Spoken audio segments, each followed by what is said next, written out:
एक समय की बात है। विजयनगर में चोरों का आतंक बढ़ गया था।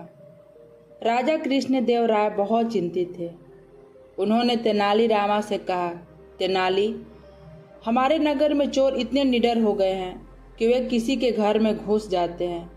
तुम्हें कुछ करना होगा। तेनालीरामा मुस्कुराया और बोला, महाराज, आप चिंता ना करें। आज रात मैं उन चोरों को खुद अपने घर बुलाऊंगा। रात हुई। तेनालीरामा ने देखा कि दो चोर उसके बगीचे की झाड़ियों में छिपे हैं। तेनालीरामा समझ गए कि वे चोरी के इरादे से आए हैं।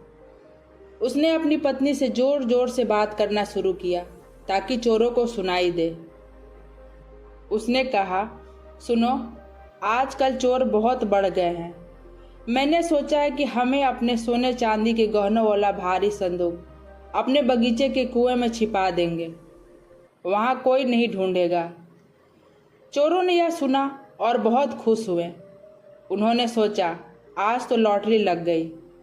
थोड़ी देर बाद तेनालीरामा और उसकी पत्नी एक भारी संदूक घसीटते हुए लाए और उस कुएं में डाल दिया।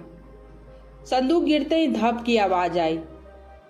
इसके बाद तेनालीरामा सोने चला गया। चोर ने तुरंत कुएं के पास पहुंचे, लेकिन कुआं गहरा और पानी से भरा था।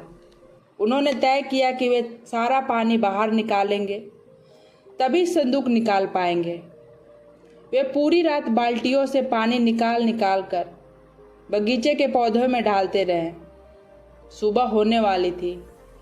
चोर पानी निकाल निकाल कर थक कर चूर हो गए थे।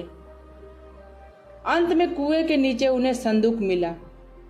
उन्होंने बड़ी मेहनत से उसे बाहर निकाला और जैसे ही उसका ताला तोड़ा, उनकी आंखें फटी की फटी रह गई। संदूक के अंदर सोना चांदी नहीं, बल्कि बड़े बड़े पत्थर भरे हुए थे। तभी तेनालीरामा वहां आया और बोला, अरे भाइयों, पूरी रात मेरे बगीचे के पौधों को पानी देने के लिए बहुत बहुत धन्यवाद। अब चलिए, महाराज आपको इनाम देने के लिए इंतजार कर रहे हैं। चोर पकड़े गए और राजा तेनालीराम की चतुराई देखकर लोटपोट हो गए।